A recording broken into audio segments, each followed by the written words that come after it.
من ألمانيا نحييكم وأهلا بكم في حلقة جديدة من حكاوي بيدياوي، والمرة دي عن الأوبو F9. يلا بينا.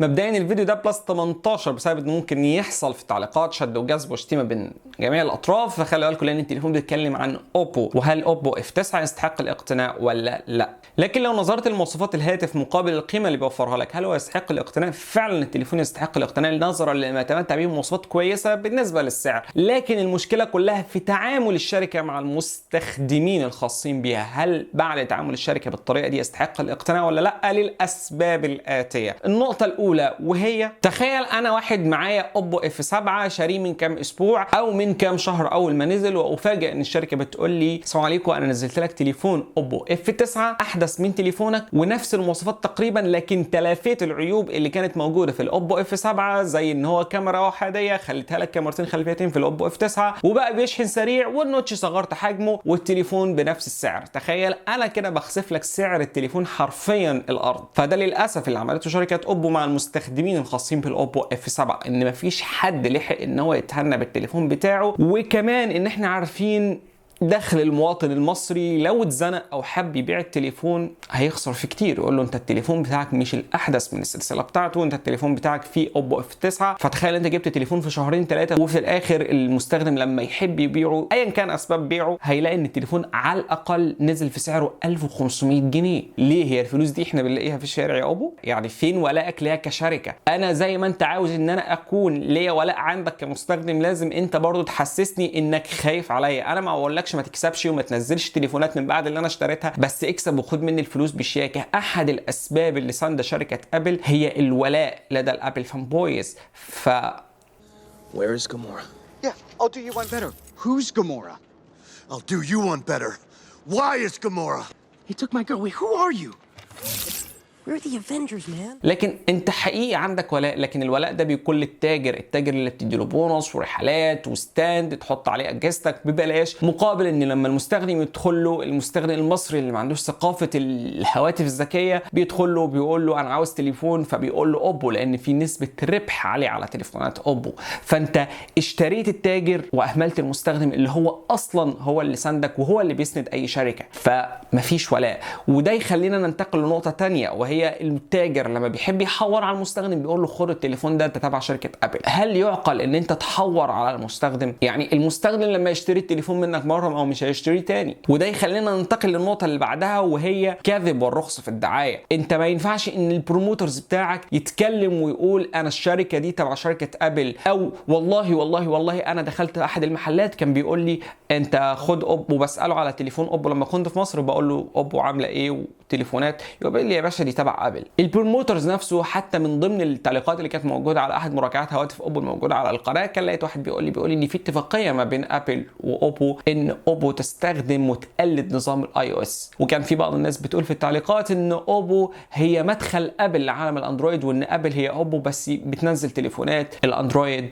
عشان خاطر تنافس وتنافس الاندرويد باسلوبه. فانا مش فاهم ليه العك ده بيحصل كله. انت ليه تدرب البروموترز بتوعك على الكذب؟ او حتى البروموتر اتصرف بنفسه بالطريقه دي. انت عاوز تقلد ابل وشايف ان ابل شركه عظيمه، حقك، بس يقلد بالطريقه اللي تتناسب مع هويتك. انت للاسف كتليفون انت منعدم الهويه. انا بحس ان انا شايل مسخ من الاي او اس الخاص بالايفون. انا ما عنديش مشكله انك تقلد وتنسخ، بس حافظ على هويتك، انما ما تلغيش مميزات اساسيه موجوده في الاندرويد مقابل انك تقرب من الاي او اس الخاص بالايفون.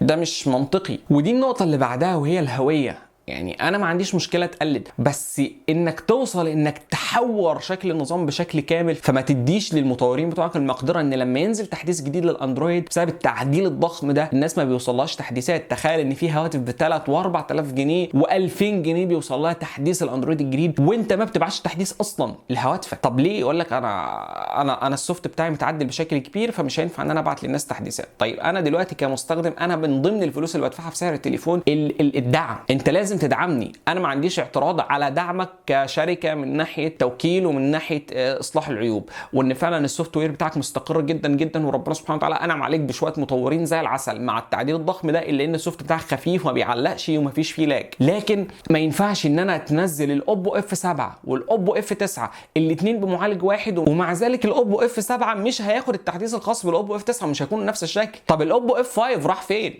طب الاوبو اف 3؟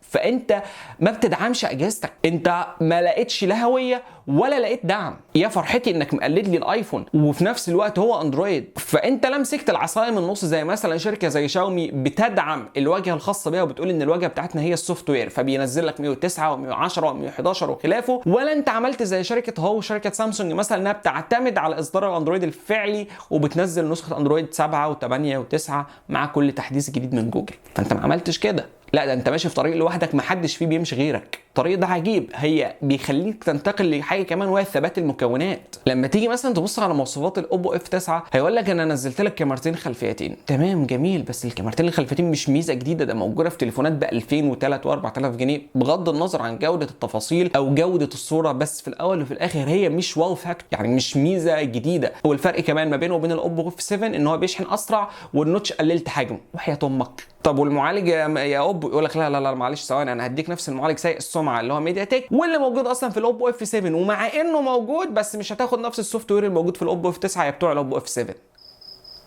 النقطة الخامسة وهي الخوف من المستقبل، زي ما حصل في مستخدمي الاوبو اف 7 انا خايف ان يحصل كده في مستخدمي الاوبو اف 9. يعني انت بعد 3 شهور نزلت الاوبو اف 9، طب انا كمستخدم للاوبو اف 9 لما ينزل بعد 3 او 4 او 5 او 6 شهور الاوبو اف 11 او ايا كان اسمه، انا هروح فين؟ بتاع الاوبو اف 7 اللي جاب جهاز ما عداش عليه سنه ولاقي جيلين نازلين كاملين، اوبو اف 9 والجهاز اللي بعده ده يروح فين؟ يتخسف بسعر تليفون الارض. طب الخوف من المستقبل كمان في نقطه تانية وهي السوفت وير. طب انا دلوقتي تليفوني بقى موجود بعده جيلين، اللي هو الاوبو اف 7 هينزل بعد الاوبو اف 9 هينزل بعد الاوبو اف 11، انا تليفوني كاوبو اف 7 فين من الدعم؟ ما انا ما الاقيش ان كل صحابي جالهم تحديثات، مش بلاش صحابي، ما الاقيش ان كل الناس والمستخدمين وفي مميزات جديده بتنزل في الاندرويد وفي ناس بتاخدها ببلاش، وانا واقف عند نسخه اندرويد 7 ولا اندرويد 8 او ايا كان النسخه اللي هتنزل وقت نزول التليفون. ما الاقيش ان انت عمال تديني في ميديا تك تديني في ميديا تك تديني في ميديا تك وفي الاخر تقول لي معلش اصل انا مش قادر ادعمك. ما الاقيش ان انت عمال تقلد من ابل وتنسخ من ابل وعمال تقرب من شكل نظام الاي او اس الخاص بابل وعمال تبعد عن اندرويد وبالتالي بيصعب عليك في التحديثات وتقول لي معلش اصل انا عندي تليفونات تانية عايز انزلها. طب ليه؟ انا حق عليك فين كمستخدم؟ فلوسي اللي من ضمنها الدعم دي انا راحت فين؟ انا ابل بتدعمني 5 سنين، لو عايز تقلد ابل يا تاخده كله يا تسيبها كلها، انما ما تاخدش اللي تحبه وتسيب اللي مش جاي على هواك. يعني انت دلوقتي قلدت ابل، قلد ابل. ابل بتدعم لحد الان الايفون 5 اس، انت متخيل؟ ايفون 5 اس 6 اس 7 8 واكس كلهم جالهم نفس الابديت اللي هو الاي او اس 12. انت تليفونك ما عداش عليه كام شهر ما بيجيش لتحديث اصلا. بسبب النقطه دي الجهاز حلو فعلا ويستحق كمواصفات وكقيمه مقابل السعر. في اجهزه منافسين ارخص منه، في اجهزه منافسين بنفس سعره زي الاونر بلاي او الشاومي A2، في اجهزه منافسين بتديك مواصفات اعلى، لكن الجهاز حلو للي حابب ان هو يشتريه ومش فارق مع العيوب اللي انا ذكرتها في الفيديو ده. لان انا في الاول وفي الاخر كبدايه ولاقي للمستخدم من حقك كمستخدم انك تفهم الفرق ما بين الاوبو اف 7 ما بين الاوبو اف 9، ما بين المميزات وما بين العيوب الموجوده في التليفون ده. فانا مش حابب ان انا اشوفك بعد شهرين 3 تقول هو انا فلوس التليفون معايا بردت عشان خاطر الشركه تنزل تليفون جديد.